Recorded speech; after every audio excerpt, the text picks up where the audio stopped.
Assalamu alaikum, welcome to Unscripted with your host Shanaz Saddique. In most recent times, we have seen the face and the challenges of the United Kingdom often challenged. And often we talk about the demographics, the ethnicity, and where and what we belong to. Not everyone can be put in a box, or not everyone themselves know where they stand in their journey when it comes to their place, their life within the United Kingdom. But someone that we will introduce to you today is someone that has not forgotten his roots, understands the challenges, and has played an integral role over a few decades of what it's like to be somebody who is different yet equal in today's society. And I want to welcome my guest today is Kash Singh, the CEO and founder of One Britain, One Nation. Welcome to the programme, Kash. Hello, Shanaz. Good evening. Good to be with you. Excellent, and it's great to hear from you again. You are chair and co-founder of British Indian Association, and who was responsible for bringing together thousands of people from diverse backgrounds. But before I talk about that, I want to tell a little story that I know about the work that you have done, particular when it comes to your role as a former police officer. You were in fact a senior police officer ranked as inspector with West Yorkshire in the Bradford district. Tell us a little bit about the life that you spent with the people of Bradford. Well, when I came over from India at the age of 6, we settled in Bradford, BD3 postcode. That's not too far from city centre, Harewood Street. People in Bradford will be familiar with that. And, we were six-year-old kids like any other kid at that sort of age. We couldn't speak a word of English. We joined the mainstream sort of education establishment. Did pretty well, but there was fantastic community spirit as we were growing up. You know, people from all communities were together. There was a lot of that oneness, Indian, Pakistani people all living together. And I remember growing up, our neighbors, Pakistani people, and they were all sharing dishes. We were little kids and they'd pass us something and say, oh, take this to your home, pass it to your mum and things like that. And I have great memories, great friends who have moved away from Bradford now, but some of them are living in Scotland, Glasgow. And but we cherish those memories, and I look back as I've sort of retired from the police and reflect on my life, and I think, you know what, they were the best days of my life. And as we were growing up, Shanaz, we never looked at anybody as being Pakistani or Indian or this and that. We were just kids. We were just humans. We were just a phenomenal community. And I think that's been the biggest strength in my life. I've never seen differences. I don't look at people as somebody from Bangladesh or somebody from this. I look at people as humans. And I think that's been a tremendous quality that's assisted me in my career as a police officer or how I've progressed in life. But at the age of 20, I joined the West Yorkshire Police. I always had this desire that I want to help people, do good in society, And I joined the West Yorkshire Police, and here you are, you're looking at an Asian boy who's never been away from home. We were all like a close community, and we used to go to the Gurdwara, do some seva, things like that. But we'd never been part of mainstream sort of British society at that sort of level. And here we are. You talk about your life growing up, Kash. You talk about it through great fondness. But there's an air of sadness in that, isn't there? In the sense that you talk about the good old days, and you're talking about the 80s and the 90s, and talking about early millennium growing up. How much of that do you believe has changed when we talk about now? To be honest, I'm going to be honest with you during this interview. I mean. In my sort of working life and what I see now is we see, yes, we all come together when it's mainstream type of events or whatever, but we like living like a fragmented sort of communities now, there's Indians sort of one side and Pakistanis on the other side and this and that. And there's very sort of little interaction unless And why is that, something's Cash? When you've happening. got people like you, people like me, or people across the board who are no different to you or I, who have a great sense of Britishness, a great sense of English. We speak the language, and I'm sure, like you, I often speak to people, and if it wasn't to know that my name was not of a traditional English name, they perhaps wouldn't know the difference. When I speak to you, and people can see your picture, but you sound like a Yorkshireman. More than many people sound like a Yorkshireman. So what is it? What is it that still? Why is it that we laugh about it, we joke about it, but me and you often converse about it?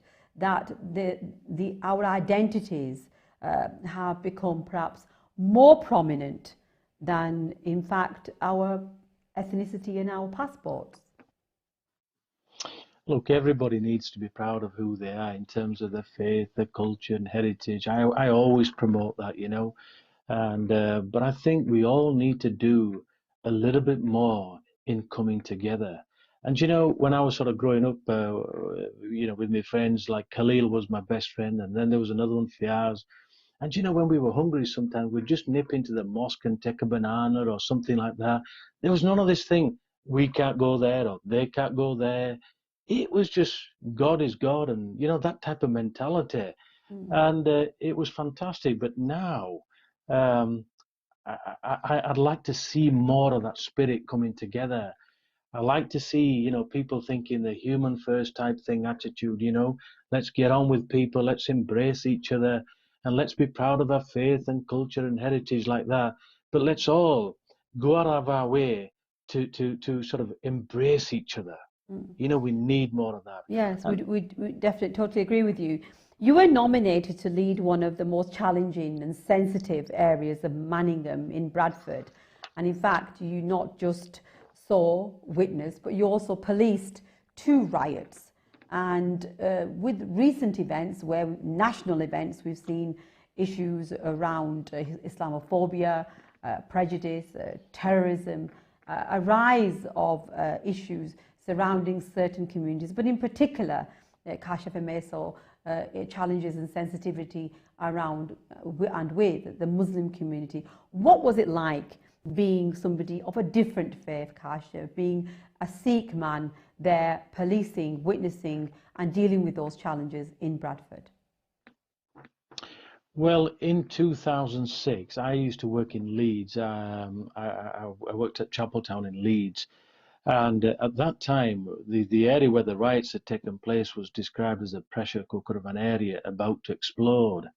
And the community there had lost their faith in the police, you know, because of certain issues. And then the divisional commander issues, Cash? there. I mean, are you able to say what those issues were? The issues was about trust. You know, the community no longer had trust in the police in terms of how they were doing things, and they were extremely upset. You know, so it was at that point the chief constable then appointed me to head up the Manningham district of Bradford. It was a tremendous challenge, but Shanaz, I'm going to be honest with you, that was an area where I joined in terms of when I first sort of joined the police, and I policed that area, and it was fabulous. But when I took over, you know, one of the key things you've got to remember, and your listeners have got to understand this, is I was not a Sikh police officer, you know, a police officer from a Sikh background. I was a police officer who happened to be of a Sikh background. There's a big difference there. Yes, there is a big difference there. Because I was part of it. Yes. You know, and there's a big difference there. This is how we've got to view. I was a police officer who happened to be of a Sikh background. So my desire was to maintain the highest degree of honesty and integrity and professionalism and impartiality and fairness, and make sure that I am able to give the community that I serve the best in terms of policing. And I mean, that's how you saw it, Cash. That's how you saw it as a professional police officer, a senior ranking police officer. That's how you saw it. You saw the fact that you were a police officer first, and then somebody of a particular faith second, or not as significant. But did the community see that? Did they acknowledge that, see that? Well, I'm just going to go on to sort of exploring that, and basically, Shanaz, the area was described as a pressure cooker of an area. The community had lost faith. Now, I couldn't risk any of my sergeants trying to communicate the message, my message, in terms of how I wanted to police the area. So I went out there and reached about 13,500 of our people. Yeah, I went to mosques. There were 1,500 people there, 2,000 people there, 3,000 people, you know, whatever, community groups, etc. And I told them who I was and what my intentions were, and the fact that we can't do it alone. I need your support. What I'm going to offer you in terms of, as a senior officer, is 100% loyalty and dedication. But I need your support because this is what we need to achieve. Shanaz, you wouldn't believe it. And I expected this. The Pakistani community, the Muslim community, were absolutely fantastic. And I'm telling you, I was walking into mosques, I was walking into community centers where people were hugging me. They were hugging me and they were seeing me as one of their sons. You know what I mean? And people who knew me in terms of, you know, my friends, yeah, some of the parents were their fathers and this and that. They were just hugging me and so proud that I had taken over. And some of them even said this to me, I'm glad, Singh, that you took over. Yeah, Sade bande kam nahi karde the said. Now think about that statement. Yeah, he says Sade bande tour waste firde hai. Yeah, they want tour.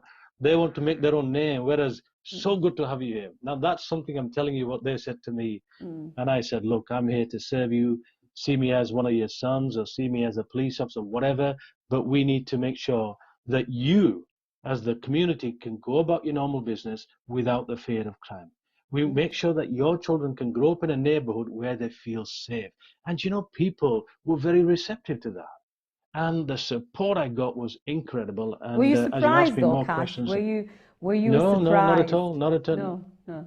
Not at all, to be honest with you, because I expected that. Don't forget, I've grown up, you know, with Pakistani people and with the Muslim community, like I said to you, and they've been fabulous with me. And I don't see any difference, you see, because if we've got a job to do, we're dealing with people. Those people are human beings. Those people belong to somebody. You know, the people I were dealing with, somebody's parents, somebody's sister, somebody's brother.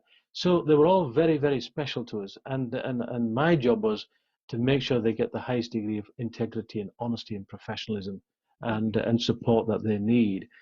It was phenomenal in terms of what we achieved. I mean, I turned that area with the help of the local community into one of the lowest crime rate areas in the Bradford district. Can you believe that? When I took over, some of my police officers said to me, boss, you know, we're not going to be able to really turn this round. And as soon as I heard that, I pulled them into an office and I said, you need to look at changing your role now. It's time for you to move on. So I brought in new officers and we turned it all around. But absolutely brilliant, the support we got. And this is where I've got my faith in the community. And this is why I say there's good and bad people in all sections of our society. But what we've got to do is we've got to be sensitive, have faith in the people that we police. And that's exactly what we did. In terms of telling you, Shanaz, what we achieved, we made that into one of the lowest crime rate areas in the Bradford district.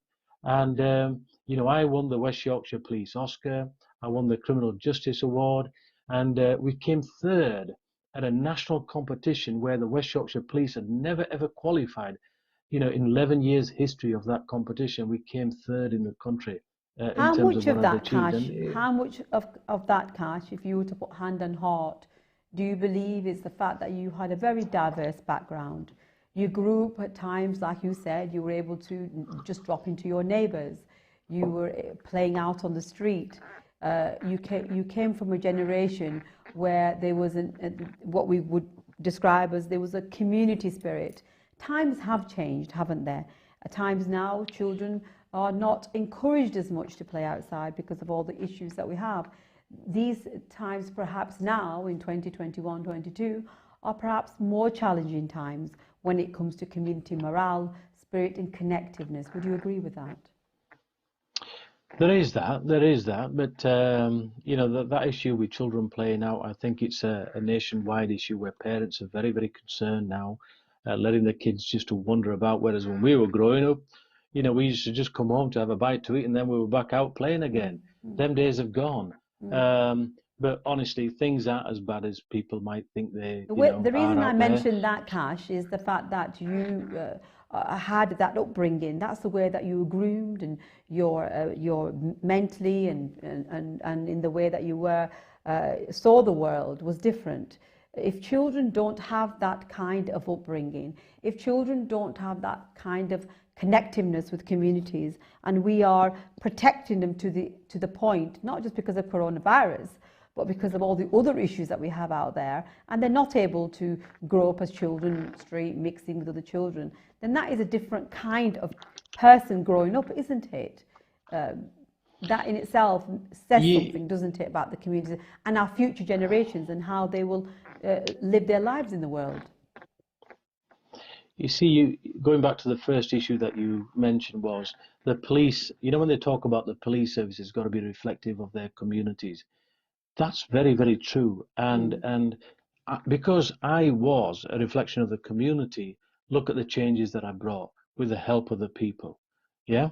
So going back to your second point about children, we've got to bring our children up with this value, respect.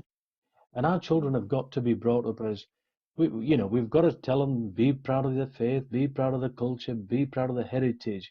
But one of the things that you need to know, as we were being brought up, all my Pakistani friends, everybody at that particular time, was what our parents told us was, in order to be successful, the moment you walk out your front door, you've got to think you're entering mainstream British life.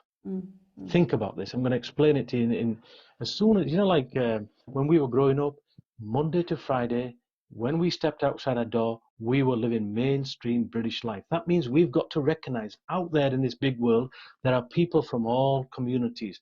That word respect, very, very important. I can't bring my Sikh culture into into every interaction I make and this and that, because that's something personal to me. You with me? Now, my parents didn't even let us, we learnt our mother tongue language by going to the Gurdwara on a weekend.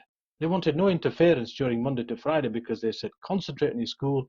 And every, afternoon in the school, as when we finished school, we were either playing football or volleyball in school teams and this and that. We were very active in terms of that mainstream life, interacting with people from all sort of communities in the activities that we did. And I guess that played a big, big role, because you can't live this life in isolation. Sometimes the problem we have now is people live within that particular community, their shops are within that community, the local mosque is there, and everything is there. And there's nothing wrong with that. There's absolutely nothing wrong with that.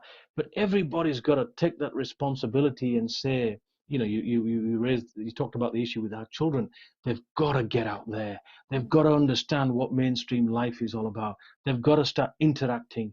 It's got to start playing in school teams and stuff like that. Yeah, for those parents out there who are, if I can use the word scared, who're scared that if they let them out into the big bad world or the mainstream world, that these children perhaps will lose their faith, will lose their identity, will lose their culture.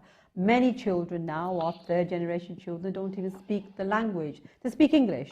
English is their language. They are just as English as the next British white person. They just happen to have a different faith perhaps, and they perhaps have a heritage. But a heritage, Cash, where in reality they've never really lived, other than their own household. They've never been to Pakistan, India or Bangladesh, Sri Lanka. They've never been to those countries. They have no desire to those countries.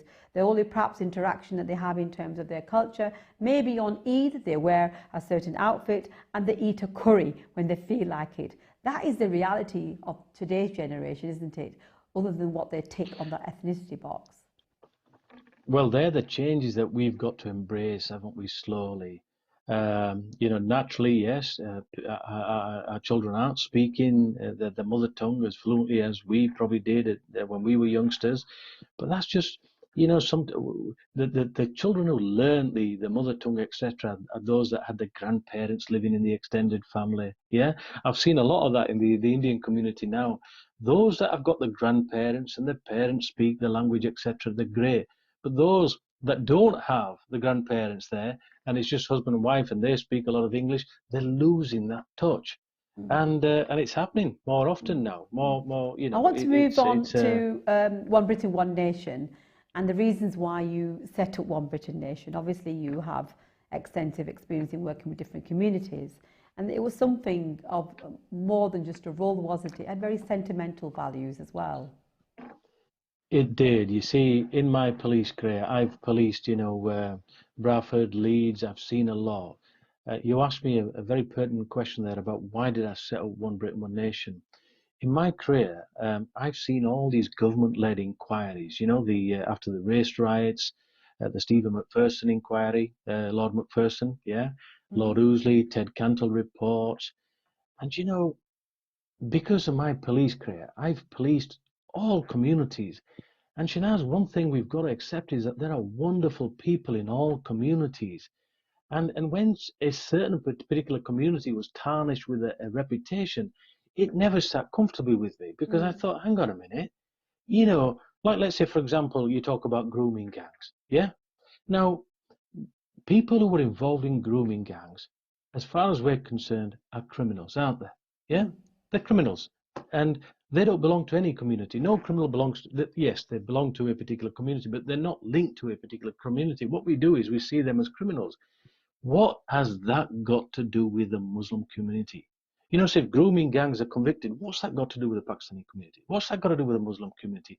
It's unfair for anybody, any criminals, to be tarnished with a particular community. It's not right. But the reality is, Cash, they are, aren't they? And the police together with media, officials, when it comes to... Yeah, but it shouldn't be. What I said at the beginning is putting people in a box, is ticking the box. They happen to be certain ethnic backgrounds. So should that be changed then when it comes to describing the criminal at that point?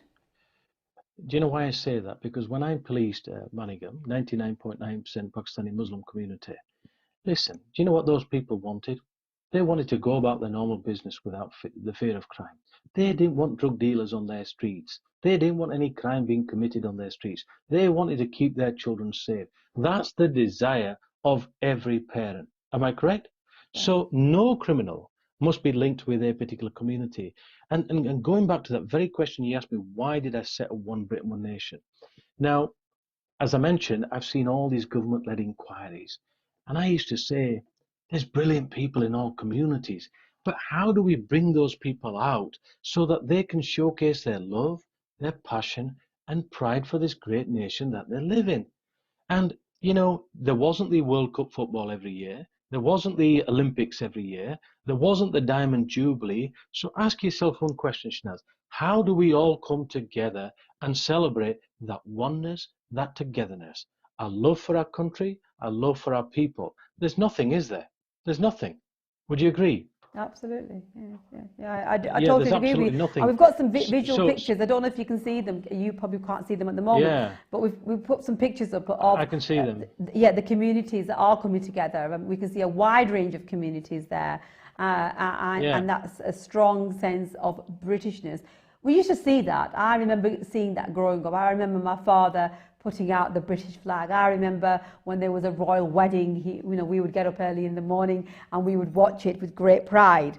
And we felt that Britishness, and we carry that role as British ambassadors on our daily life. So when it came to this particular initiative and project that you set up, what was the initial reaction? Did people understand the importance of it for years to come? Well, I wanted to have an organisation that the kind, the generous, tolerant people of this country could align themselves to showcase their love, passion, pride for our great nation and that oneness and togetherness. And when we started in 2013, it was fabulous how people were coming together. And then in 2016, when it was Her Majesty's 90th birthday, we celebrated in 17 cities. I think you might have been part of some of the celebrations, but we celebrated it in mosques, in gurdwaras, community centres, churches, everywhere. It was absolutely brilliant, and we kickstarted that momentum. And in 2019, there were about 60,000 people, kids participated. And some of the images that you've seen on the screen that I'm seeing on your screen, aren't they fantastic? And each and every one of them are very proud of their faith, their culture, their heritage, etc. But what they're doing is they're coming out of their comfort zone and looking at the bigger picture. They're becoming part of mainstream Britain, and to celebrate that oneness, celebrate that togetherness, that, you know, showcasing their pride. And I think, you know, we don't need any more government-led inquiries. What we need is action, action to the naked eye. So when people see that type of celebration, what sort of a message does it send out there? You know, it sends that, yes, we're all one people of this great country, but we've got to be proud of our faith, our culture, the heritage, etc. You don't have to dilute them to become part of mainstream Britain.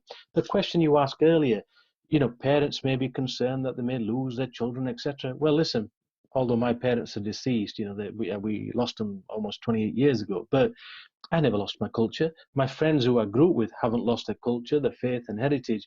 But we all have a responsibility to understand that we're no longer living in Punjab in India, okay? We're no longer living in, you know, certain parts of Pakistan or whatever.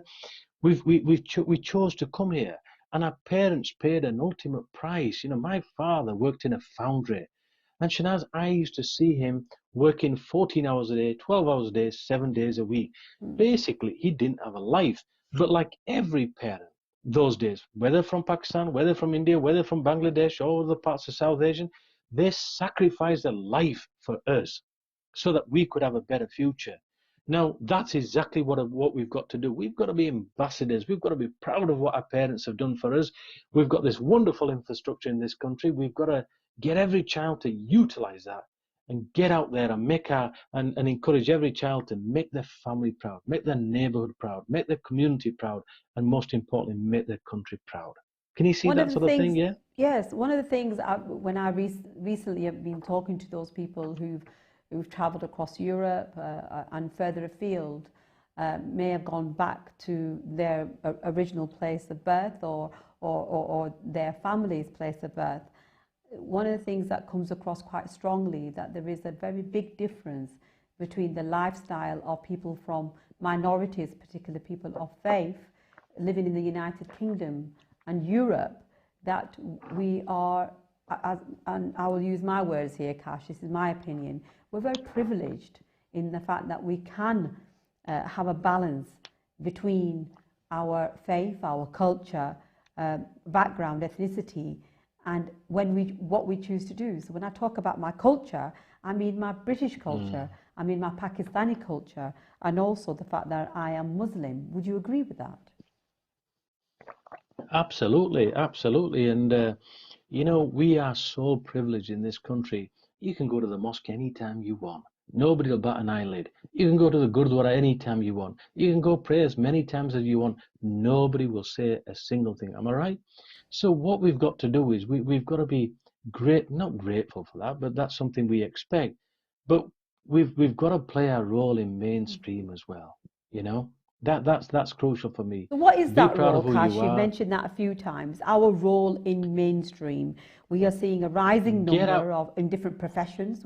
You're from the police, in terms of the police side, or whether it's policing, or whether it's civil service, whether it's teaching, whether it's the judiciary, all those areas. We are seeing an increasing number of people there.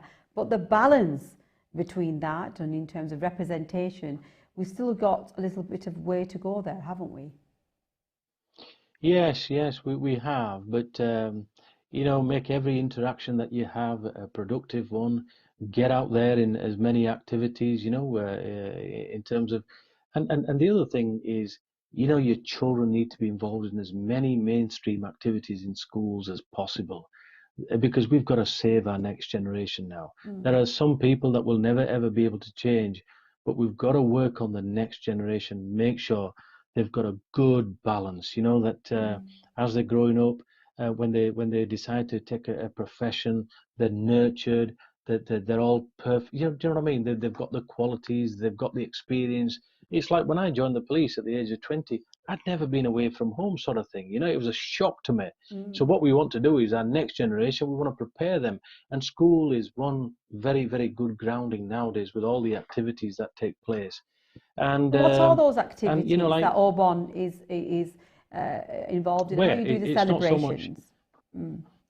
Yeah, what we're doing now is we've got a sort of a 12-month calendar sort of program where, schools do various activities throughout the year. But those activities, focus on making our kids great. I mean, sometimes, there's an activity about faith, and every child will talk about their individual faith. And so that as they're growing up, the whole class is understanding of each other.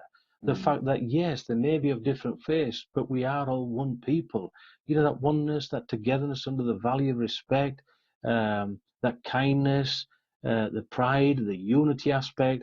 What we're trying to do is, as our kids are growing up, to understand they are all one people of this great nation, and there must be that understanding. And one of the things I want to do through Auburn is I want to eliminate hate, intolerance, and discrimination. Nobody deserves to be the subject of anything like this.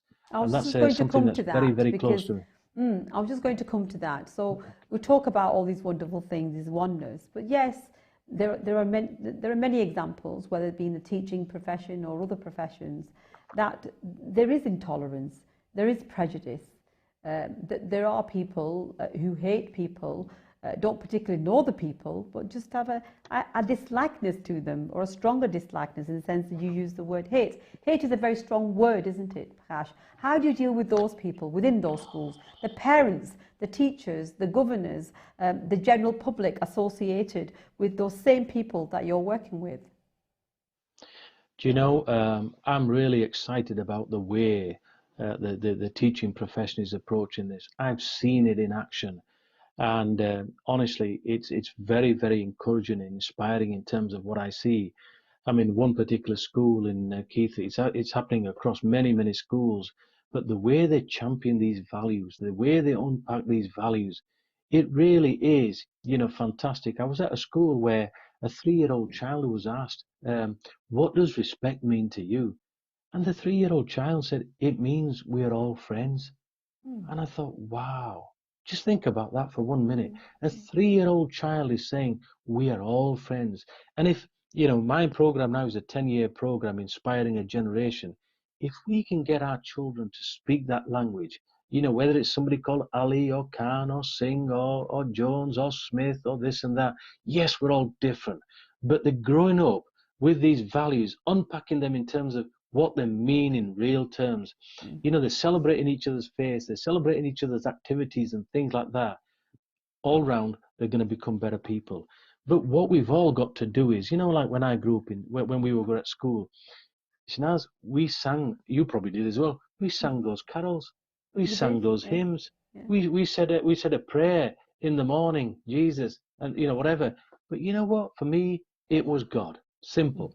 Yeah? None of us, did we ever make an issue of that? Did we? Now, did it do any harm to me or anybody else? No. Those hymns that we sang, those carols that we sang, it just bonded everybody together.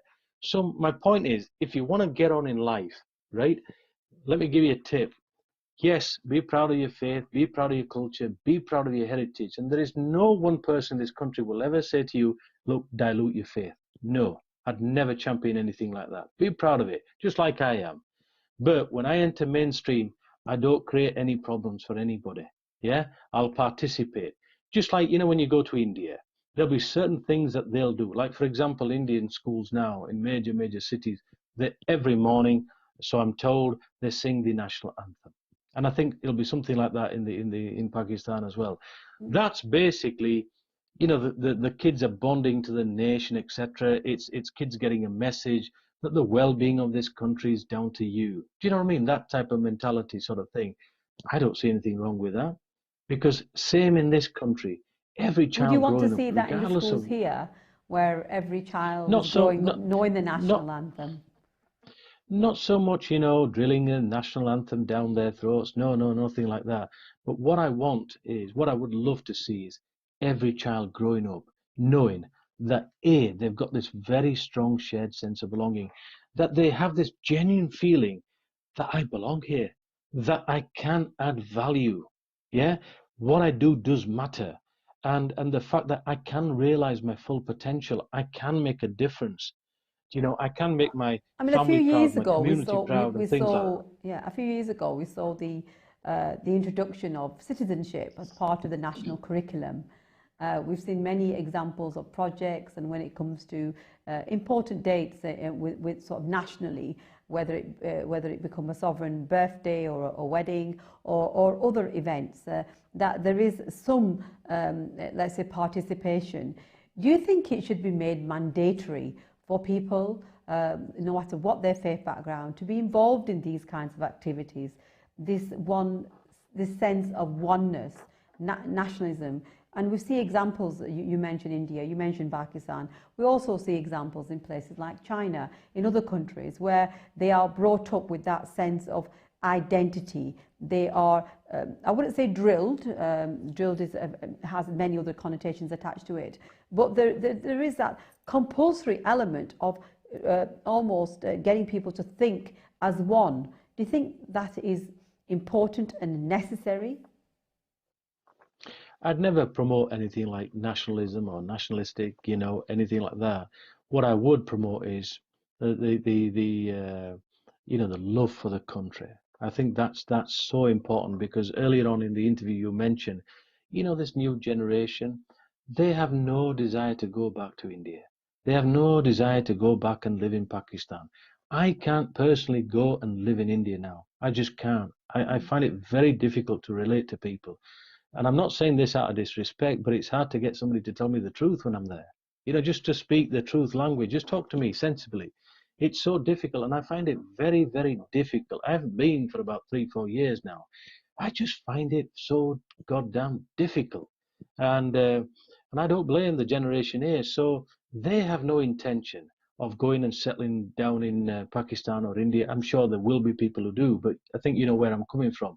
So what we need to do is we need to create an environment from here where they have this strong shared sense of belonging, where they can add value. And what I want to do is I want to create events, because I have faith in all communities. You touched on having events like where we create that oneness and togetherness, where we bring out the best in all our communities. That is exactly what I'm going to focus on. But the issue that we had at this campaign, because it hit nationally, and some English people thought, oh, that's like patriotic and this and that. And I'll tell you what I said, we need more of it. Because in the past, we've had this thing about us and them, us and them. Well, hang on a minute. I'm going to give you a very strong message that there are people out here in all communities who are very, very proud of this country. The fact is, they've not had an opportunity to showcase their passion, pride and love for this great nation. We're going to create an opportunity where the Pakistani, the Muslim community, the Sikhs, the Hindus, everybody, the Bangladeshi, you name it, the Afro-Caribbean, all communities coming together and showcasing their love for this country, including our children. What role in this, Kash, do the community leaders play? What role do political leaders play, whether they be councillors or members of parliament? What role do they play? Before we talk about the challenges, I want to talk about the role that they have to play, because you talk about it as being an opportunity to be able to showcase our differences and how we come together. Well, because we're working with schools now, and every child is associated with a parent, a guardian or carer, what they need to do is get behind their children, grandchildren or whatever it may be. Schools will put on major events, and what they do is they invite all parents, the local community, dignitaries going back to what you just said, councillors, MPs, etc. It's an opportunity, it's a time for everybody to get involved, to showcase their support, and people have got to do it in the interest of our next generation. But do they? And, do they, Kash? It's happening, but we need to do more of it. Yeah, we need to do more of it now. As we raise the profile of our campaign, you'll have heard of One Britain, One Nation now through every national media channel, because last week and I think I did interviews with all the mainstream TV channels, the radio channels and the newspapers. It's all over the place. So we need to build on this. We need to bring out the best in all our communities. It's absolutely imperative. And Shanaz, there's a big distinction. Be proud of who you are. But we've all got a role to play in terms of mainstream British life and respecting other people's cultures, faiths, and this and that. It's very, very important. If we start just talking about our own faith and nothing else, then it's difficult in a country like this. Do you know what I'm trying to say to you? Everybody's got to go out of the way, stick their hand out, meet people, just like I was a living example. I went to Manningham as a Sikh, from a Sikh background, and the love, the affection, the support those people showed me because I had the right attitude, a sincere attitude in terms of wanting to make their neighborhood better. Look at the support I got. So having the right Those people will never attitude, forget Cash, me. having the right attitude, looking at it from an opportunity, do you think that there is more to be done? I know you're talking about an opportunity and there are people getting involved, but I want to reach out to those people that don't know about One Britain, One Nation. I want to reach out to those community leaders and those members of parliament and parliamentarians and councillors and school governors and those people that are there to make an influence, those influencers out there. What challenges are you facing that they could support you on, and what support are you getting? I don't think it's so much the challenges that we're facing, because many people out there are embracing our concept. They're embracing it. What we need to do is to get this message across all four nations, all four nations in our country, and really spread the message of these core values, and get behind inspiring a generation. Because if we can inspire this generation, a 10-year program, can you imagine what these kids will turn out to be? And remember what I said to you earlier about eliminating hate crime, intolerance, and discrimination. When you get a 3-year-old kid saying respect means we're all friends, that type of language, we need to infiltrate that into society, in particular our children, and then get the support of the masses out there. And when we put on big events, or because obviously I'm going to work together with you and many of your colleagues in all the media channels, we want to get this message across. And I've got one or two phenomenal initiatives that I want to share with your audience as time goes on. And I want everybody to participate. Participate with a mindset. You're proud of your faith, you're proud of your culture, you're proud of your heritage, but you've got a role to play in mainstream Britain to make this country great, and most importantly, make the future generations future great. I think that's something we all need to commit to. And remember I said... Yes, sorry. I was just going to say media has a great role to play here. And often what we see in the media, because it makes the headlines, it makes interesting news, and people want to hear about those things as well, is that there is a lot of negative press out there when it comes to communities. Most recently, we've just had a by-election in Batley with Spen, and one of the things that's come out of there is the element of prejudice and racism and sort of tit for tat between actual candidates. But communities get pulled into that. How will programs like One Britain, One Nation and other things that you've got planned in this 10-year plan, how do you think they will help to balance that with the realities, the goodness out there, the positivity out there as well? Yeah, that election was vile, a lot of vile language exchanged, and it was not good. It was not good for any of the candidates involved. And a lot of things that were happening were unacceptable. But it boils down to each and every one of us. If somebody knocks on my door and tries to influence me to vote for a particular candidate, I've got to have enough about myself to say, well, hang on a minute. I've got to have enough about myself to say, well, this candidate hasn't got this to offer me, or this hasn't got to offer me. What we've got to do is raise that awareness. We've got to start, changing people's mindset. Don't vote somebody because they're from your community, etc. Start looking at what value that candidate can add to your life, your community, your neighborhood, and your children's life. So we've got to start making these choices based on individual qualities rather than just, for the sake of it. Because you look at certain areas in England now, where predominantly there's Apne people there and things like that. You'll have councillors that are literate, right? I, as a police inspector, were engaged in a number of meetings where there were certain councillors, the language skill was far below a standard that I would expect in terms of representing their communities, because they play a crucial role. They are engaged in meetings, significant meetings that can have a huge impact on their neighbourhoods or the area that they're responsible for. So what we need to do is, and I think it will happen gradually. Just on that note, Kash, just on that note, Kash, I mean, we are fluent English speakers, and we probably speak the majority of time in English. I was a part of a team that actually did go out in this particular area where there was a local election recently, by-election. And one of the issues that came out was the fact that these councillors that were elected, happened to be, that, as you said, so one or two of them didn't have the language skills, weren't from the same background, and were not able to converse. But I've seen that across the country. You will have seen it across the country. Should it be, in your humble opinion, that these kinds of issues, in terms of language, in terms of experience, becomes more and more relevant when selection happens, in your opinion? Because it's not just about being elected, is it? It's about what happens next that probably is more relevant to those communities out there. Well, absolutely. You need a candidate to represent you, a councillor or MP, whoever it may be, someone who can articulate your message, someone who understands the issues, the challenges that particular neighbourhood is facing, someone who can articulate that message in a meeting amongst people who are, you know, extremely professional in what they do. They need to be able to engage with them, get their point of view across, put their case across. And if people struggle with that, they need to be honest and ask themselves this question: can I truly represent my community? And if they can't, you know, they should be asking themselves, am I doing justice to the people that I'm serving, or is it all about my door, you know, and my show and things like that? You said that right at the beginning, didn't you? It takes us back to the beginning of the interview, that when you actually went out I've seen a lot of that.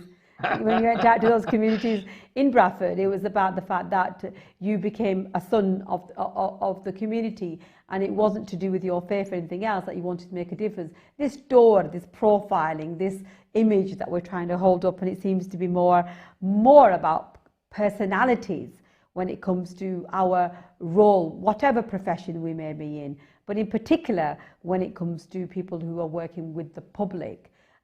How can we change that, Kash? People like yourself with that experience, how can we make that different with the children that you're working with? Well, there's a lot of talent, you know, in our communities now. The youngsters are fabulous, you know. They're well educated. They're moving into different professions. They bring a lot of hope and a lot of comfort to us, and you will see these changes coming. And the only people who can bring about those changes is the community at large, because we can have all these talented people, yeah? We can have all these people who are extremely well educated, grounded, understand the issues. But if out there, when it comes to the election, people are not going to consider the fact that that particular candidate has all the qualities, but yet they'll turn their back on that individual and go to this Bahadri politics, then we're back to square one. So what we've got to do is raise the importance of an election in the hearts and minds of all our people. Can you remember how we started this interview? Becoming part of mainstream life and understanding how the system here operates, and know that every one of us has got a role to play in this. Yeah. Otherwise, we do ourselves, you know, big injustice. And finally, Kash, in the last minute or so, your particular programme has received support from our Prime Minister Boris Johnson. In fact, I remember watching the actual, I think it was one of the sessions, the PM's question times, and he mentioned yourself and the project.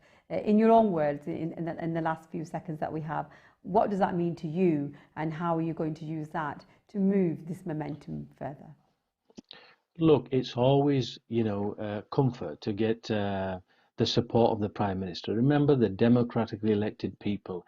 And in order for Oban to progress at a national level so that we can take it across all 4 nations, we've got to work with the government. And that's exactly what we're doing. Oban, One Britain, One Nation, is a community interest company. It's not affiliated with politics or religion, but we've got to work with the government in order to take our message to every corner of the nation. And you know, finally, all I've got to say is I've got faith in all communities. There are great people out there in all communities, and we've got to bring out the best in everybody and make sure that they can, you know, realize their full potential, have peace, be happy, feel safe, and make sure that we bring out the best in all our children. That's all I would say to you. Yes, I'm thoroughly enjoying what I'm doing, but we've got some big plans, and we'll talk again, and we'll really move things forward. But one thing I wanted to say to you was, I've brought the flag out, and when you look at the Auburn images, you'll see people.